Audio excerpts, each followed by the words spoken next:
So I think you've got the issues pretty cold for a general election, talking about trade and immigration, things like that. But it's going to be a crowded primary if you get Sure. in. There's a lot of pretty qualified, pretty impressive Republicans who are already declared. Sure. Who are and I'll tell you one thing that the Breitbart audience will be looking for. They want fighters right now. They want people who will stand up on their behalf, on behalf of their kids, and against this sort of corporate bureaucratic class. And of course, Washington in general is pretty swampy most days. Sure. Are you that guy? I think I'm that guy. I mean, look, all politicians say the things that voters want to hear. I think very few politicians have actually done the things that voters would like them to do. And my best argument for why I'm a fighter is because I have actually fought the corporate media for the last few years on issues that matter. You know this, Alex. I was not a big Trump guy in 2016. I said many critical things about Donald Trump. I came around to him because I think that he was doing a good job. And if you look at the way the media attacked me, frankly, most senators, certainly not most candidates for Senate, have ever been attacked by the mainstream press in the way that I've been attacked. I've been criticized. I've gone toe-to-toe with a lot of these folks. And I think one of the things that I've done very effectively is actually stand up for myself and stand up for our values and stand up for our principles. That's one of the most important things, right, is being able to take the shots in the face and not back down from it. And I think I can do that better than anybody. So talk to me a little bit about your evolution on Trump. Sure. Put the audience in your shoes.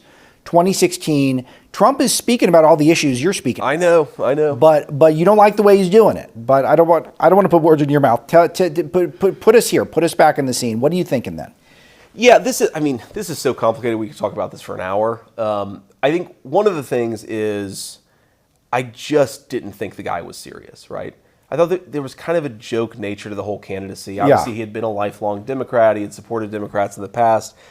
Like I thought, we're going to get one opportunity on this like economic nationalism. Is this really the horse that I want to ride for the next 4 years?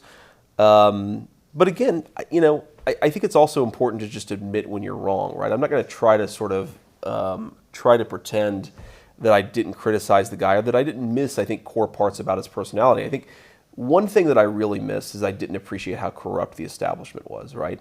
So if you put yourself in my shoes, I was sort of the golden boy. I had written this book.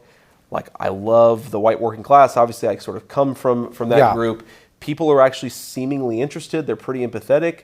And part of me is just thinking, well, maybe we can sort of compromise, make rational arguments with the mainstream, and persuade a lot of the corporate press to come over to our side, right? Maybe we can win the argument. Maybe this isn't all just about winning the political power. It's maybe about winning the argument. And I think, frankly, my own experience, the way that they responded to Trump, made me realize, like, these people are genuinely corrupt. They're never going to let us have a fair shake.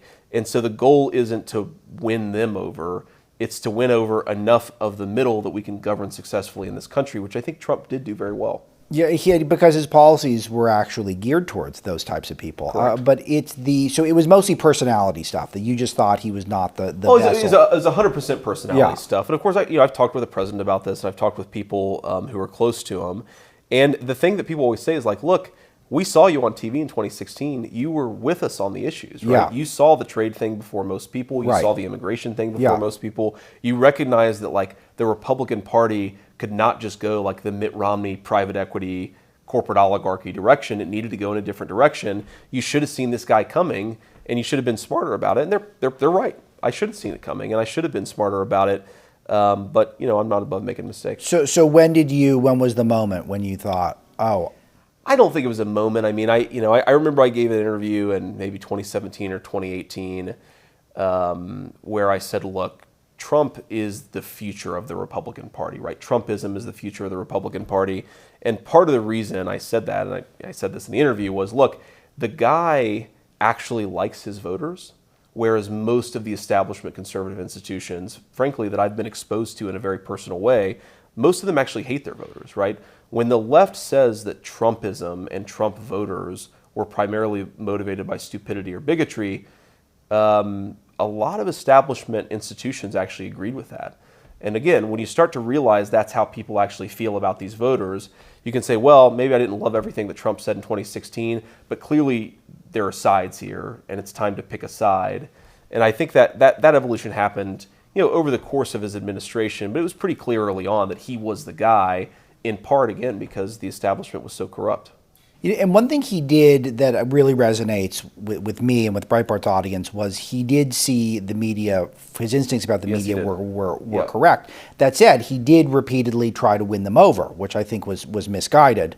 What is your take on how, let's say you do declare, you do run, you do win, and now you're in Washington, you're in the middle of the swamp. How do you deal with the establishment press, which is still dominant, still a dominant force, and they are out to destroy not just you, your voters. They don't want your voters to have any agency, I think is the trendy word now. That's right. Well, I think that you have to accept what you're dealing with, right? These people are never going to give you a fair shake, right? If you had asked me 4 years ago, I would have said, look, the media is left of center biased, but you can still win an argument with these people. Now I think it's an active propaganda arm of the Democrat Party and of the left. So there's only so much you can do. At the end of the day, if they're going to give you a real interview, I think you have to take some of these opportunities, right? Because you can reach voters who don't always agree with your message. You have to be willing to go into the lion's den a little bit and make your case directly to voters, even those who aren't already on your side. But I also think that you have to treat them effectively as an enemy institution, right? You have to navigate around them. Maybe you can use them sometimes. Maybe you can use their platforms to get your message across, but you're never going to get them on your side. I think that is a mistake that, frankly, I made in 2016, and I'm not going to make it again.